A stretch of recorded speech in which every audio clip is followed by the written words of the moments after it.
khususnya di Palembang. Saya difahamkan yang penduduk di sini gemar memakan makanan seperti pempek, di mana pempek itu dimakan dengan cuka, dan cuka adalah satu bentuk asid, di mana saya pasti yang banyak orang-orang di sini komplain ataupun mengadu sakit angin lambung. Ya. Saya di sini ingin untuk memberikan sepatah dua kata berkenaan dengan teknologi baru yang sekarang berada di Kuala Lumpur, di hospital kami, Damansara Salah Specialist Hospital. Teknologi ini dinamakan sebagai teknologi endoscopy fuse, FUSE. Bezanya daripada endoskopi yang dulunya ialah fuse memberikan keutamaan dari segi keluasan skop sekitar apa yang kita boleh nampak di dalam semasa kita membuat endoskopi. Ya.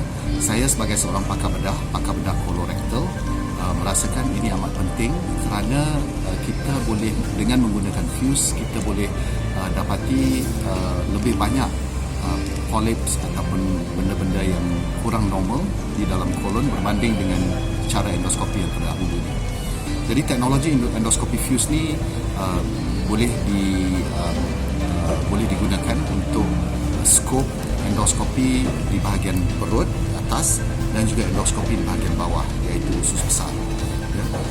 Dan keutamaannya lebih kepada seperti yang saya katakan tadi, di mana kita boleh melihat dengan lebih luas, dan ini membenarkan kita untuk identify lebih banyak polyps ataupun perkara-perkara yang abnormal di dalam kolon ataupun perut tersebut.